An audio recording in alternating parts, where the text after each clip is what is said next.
Good morning, good afternoon, good evening, everyone. My name is Luciano Cabral, and I am a temporary lecturer in American Literature for the English department at Rio de Janeiro State University. This is the channel Undergraduate Literature, and from now on, I'll be shooting videos about American culture, literary theory, movies, plays, and especially novels and short stories. My target audience, and I need to say that, and that's the reason why I named this channel this way, is undergraduate students of literature. But these videos will be online on YouTube, so everyone interested in the subject matter can watch them. In this first video, I'll be dealing with the American realism and naturalism. And I'm gonna basically count on two books. The first one is this one here, the Norton Anthology of American Literature, Volume C.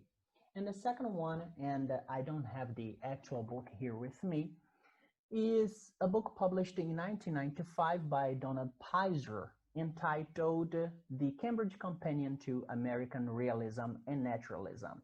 The links to these books and the further information about them are going to be in the description. So, that being said, let's get started.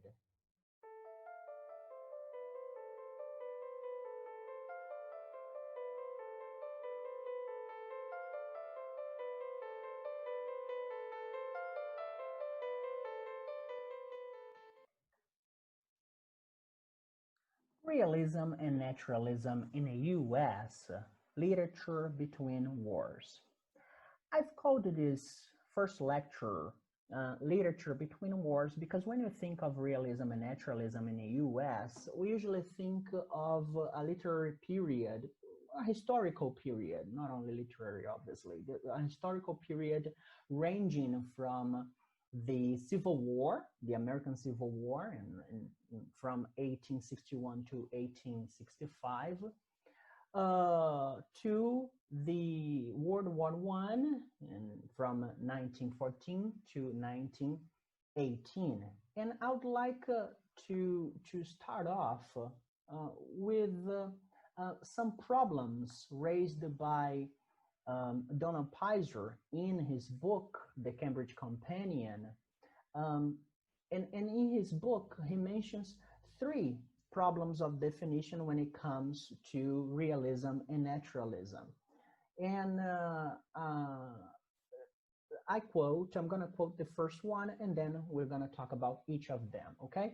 The first one, and I quote, "Is there any advantage in conceptualizing the richly diverse expression of this period in terms of such inherent simplification as realism and naturalism?" In other words, so the question that he raises is, what's the point of studying literature shackled by such simplifications as realism and naturalism? Is that purposeful? Is that didactical? Is that effective? Or is that meaningful at all? Because when it comes to any literary categorization or any literary rubric, we should ask ourselves what kinds of work of fiction are going to be placed under the category of, in our case, realism and naturalism. That is, what's going to be included and what's going to be left out and why, yeah? Especially because literary production is so prolific, literary production is so diversified or diverse, as PIZER says, that some critics argue that there is no point at all in framing fiction, in framing literature within rubrics.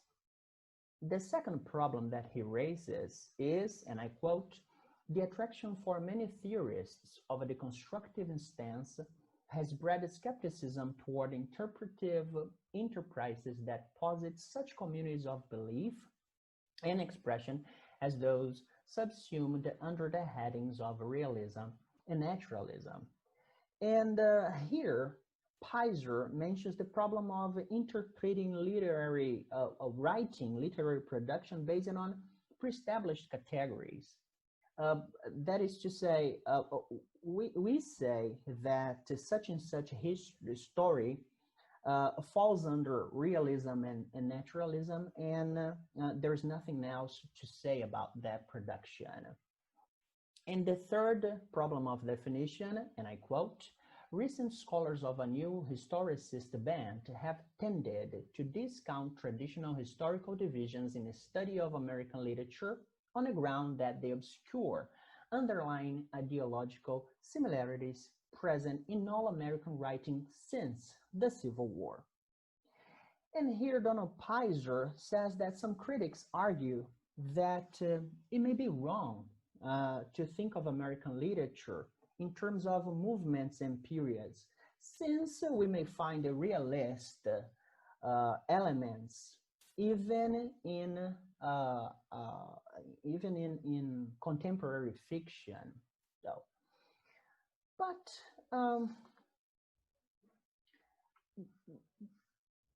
although PIZER raises these three issues on realism and naturalism, he also acknowledges that the critics' efforts to understanding literature in terms of major shared characteristics.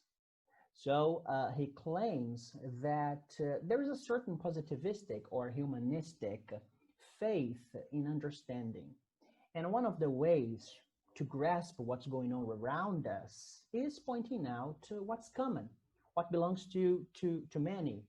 I mean, be it a group, a nation, a culture, whatever, and within a certain time and within a certain space. PIZER is also going to say that the literary historian can profit from this kind of approach. I mean, from framing literature into, in our case here, realism and naturalism. These complexities can lead not to an abandonment of an attempt to understand the past, but rather to a refinement of this approach. But there is another big problem when it comes to the terms realism and naturalism, especially when we move into the philosophical ground. And I'm saying that because the philosophical implications of realism and naturalism usually spill over into literary analysis. For example, things get kind of problematic when we ask a short but hard question, just like what's real, metaphysically speaking, and what's ethical? I'm sorry, what's natural when we think of this what is natural ethically? Yeah. Or in other words, what is ethical when it comes to natural, when it comes to things that we call natural? Yeah. And although there is a difference between the philosophical approach and the literary approach on realism and naturalism, these questions are, at least to me, these questions are worth asking. Because, for example, William Dean Howells, and William Dean Howells was an American fictionalist and an essayist and a journalist. Howells defines realism as nothing more and nothing less than the truthful treatment of material. But when we hear this definition, a follow-up question comes along. Okay, what does Howells mean when he says the truthful treatment of material? Because characters in Howells' stories, for instance, are what we call representatives. They are composite of people readers may think they already know those ordinary people without big accomplishments, people without fortune or fame, and people with no skillful abilities. Um, in his, and I got an example here. So let's take Editha, one of Howells' short story. In Editha, for instance, Editha, the protagonist, she personifies the romantic attitude. She wants to get married to a hero, so she insists on her fiancé, George Gerson, to enlist for the war, and in this case, the Spanish-American War in 1898. But fighting a war is something really dangerous. It's a matter of life and death. And I don't want to spoil the short story here because we're going to be talking about it anytime soon. But George Gerson, who isn't any hero, he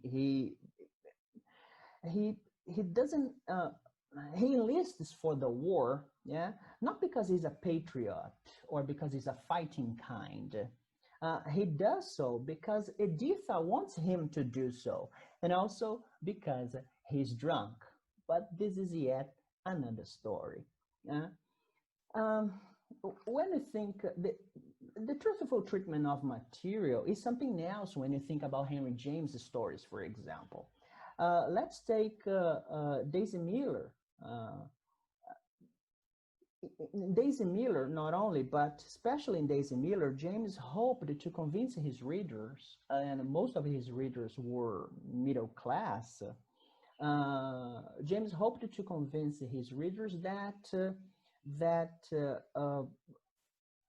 the inner life of the privileged, the inner life of the wealthy part of society were in accordance with the truths of human life, the realities of human life.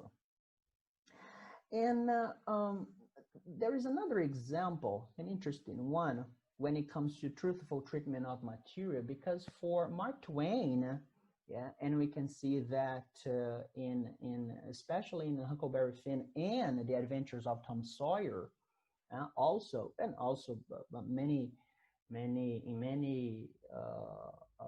Mark Twain short stories, especially the Jumping Frog story that you're going to be talking about it also anytime soon here in this channel. For Mark Twain, the truthful treatment of material was the powerful, the power of language, because for Twain, language was an essential tool to depict the reality. For Twain, vernacular language, and that's the reason why he used vernacular language, was the proper language to approach our sense of aesthetics and our sense of the world. And I would like us to compare two segments, one coming from Nathaniel Hawthorne's Descartes Letter, published in 1850, and a second one coming from The Adventures of Huckleberry Finn. Yeah, and I just like to compare, so to use these two segments so we can compare the speaking styles of characters in this novel. So take a look, and I quote, "Drink then," replied he, still with the same cold composure. "Dost thou know me so little, Hester Prynne? Are my purposes wont to be so shallow? Even if I imagine a scheme of vengeance, what could I do better for my object than to let thee live, than to give thee medicines against all harm and peril of life, so that this burning shame may still blaze upon thy bosom?" I think it's easy to see how fancy this English here is. This speaking style here resembles that one coming from the Bible. Yeah? And there is no big deal when we connect these novel to the Bible, because this story is a story about sin. It's a story about punishment. It's a story about religious excess, and also a story about forgiveness.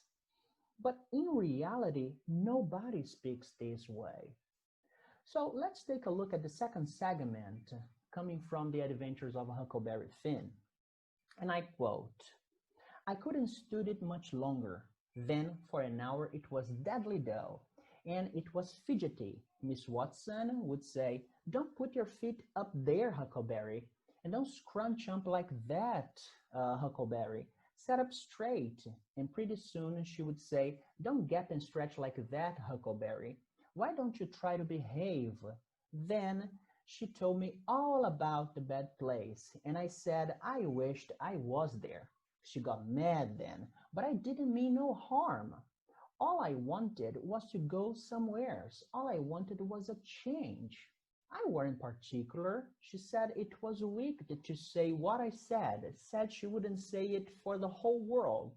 She was going to live so as to go to the good place. Well, I couldn't see no advantage in going where she was going, so I made up my mind, I wouldn't try it for it. But I never said so, because it would only make trouble and wouldn't do no good."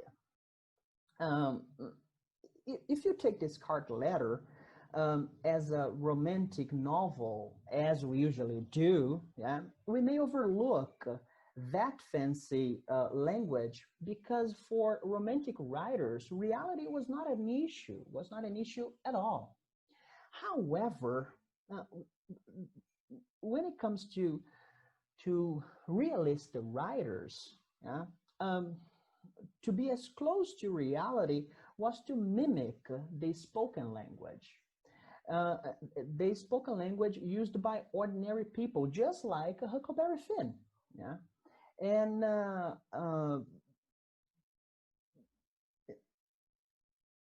there is in this ordinary. And Huckleberry Finn speaks this way because Huckleberry is also an ordinary character. So an ordinary character, if there is an ordinary character, this ordinary character must speak an ordinary language. So if there is this ordinary character here, so his or her language, in this case, Huckleberry Finn, his language must be equally ordinary. And that's the reason why Huckleberry Finn sounds ungrammatical. That's the reason why Huckleberry Finn repeats words, just like she said it was wicked to say what I said she wouldn't say it for the whole world. Yeah, and that's the reason why Huckleberry Finn uses also fillers when he speaks. Yeah, like a well. Yeah, because all of these elements, all of these speaking elements, are elements used by ordinary people. Yeah.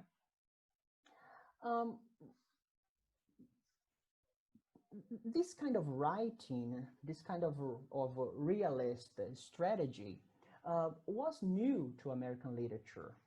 The post-Civil War period was going through a dramatic change. The post-Civil War U.S. was going through a dramatic change back then.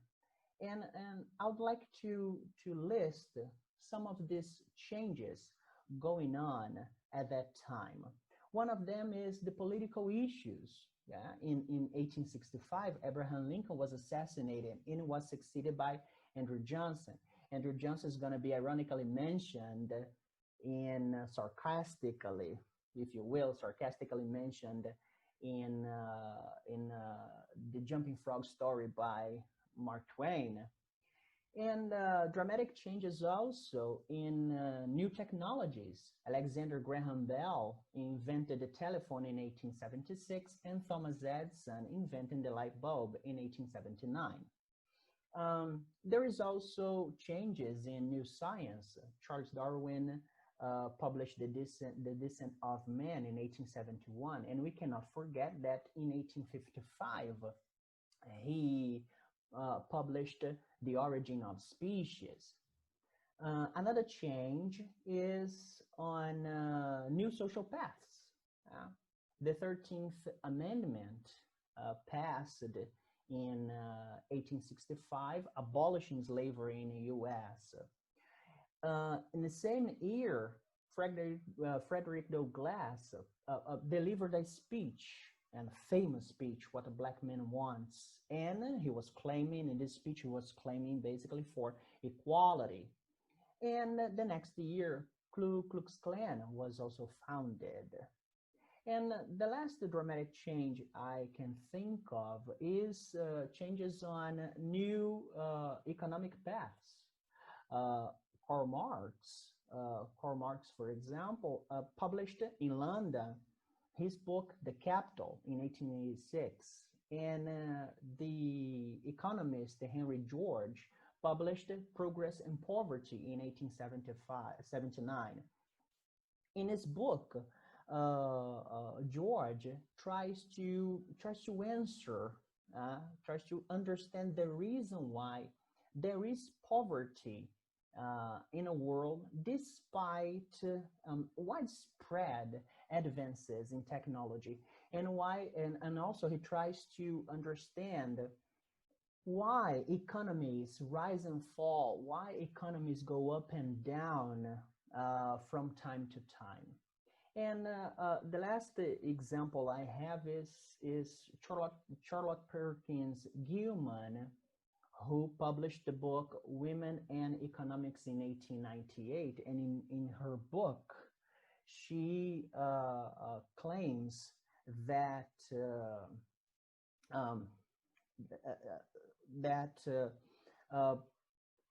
in order to women's education and also women's economic independence for her is crucial to the improvement of motherhood, the improvement of marriage, and also the improvement of domestic industry. When we think of these dramatic changes, so we may say that the U.S. literary realism is, or was to be, the proper response to this new, so to speak, zeitgeist. We're going to find new forms, new themes, new regions, new characters, and also new audiences. Characters, for instance, are hardly ever depicted in novels before the Civil War. For instance, they became pretty familiar figures, and I got some kind of short list of them here. So, for example, industrial workers, the rural poor, vagrants, ambitious businessmen, immigrants, prostitutes, and even unheroic soldiers. And when I think of unheroic soldiers, it comes to my mind the novel by William Dean Howells, The Red Badge of Courage, published in 1894. There was also a dramatic change in authorship. For example, women from different walks of life, African Americans, Native Americans, ethnic minorities, all of them wrote for publication, and also a growing printing market helped establish helped establish writing as a feasible career for many of them. But so far, we've been uh, we've been skating, so to speak. We've been skating on a big picture of realism and naturalism, and and that's a question which is worth asking right now to make us move to some particulars. And the question is, what is American realism? Uh, Literary historians tend to describe American realism as a new phenomenon unleashed in the second half of the 19th century by the fast industrialization and urbanization of the US in a post Civil War period. Howells, and once again I'm going to mention Howells, in his essays, especially in his essays for the magazine Harper's Monthly, uh, would say that literature should embrace a political standpoint. And this embracing meant encouraging social and political progress by means of scientific, the combination between scientific inquiry and political democracy. But that's not only for the sake of it, obviously, not for the sake of it, but for the improvement, to improve or to provide. That's a better verb, to provide a better life for the human beings. Um, we can say here that Howells tended to take literary realism as a positivistic attitude. But to get there, and he says that literature needed primarily to reject the values of the past in favor of the values of the present. But what kind of values are we talking about here when he says, when he makes this difference between past and present here, values of the past and the values of the present? So for Howells, the writer was to reject the romantic material and its formulas, its idealizations, its limited worldview in favor of a realistic aesthetics, the way he puts it. The one whose subject matter would depict the life as objective as possible, no matter how ugly or no matter how unliterary this production may be. For Howells, literature was to focus on local color, that is, on the portrayal of the widely divergent phases of our American civilization, in Howells's words. Enveloping the political and social progress, and also Howells also adds, also enveloping the political and social shortcomings. Yeah? Then what about naturalism? Because we can ask the same question when it comes to naturalism.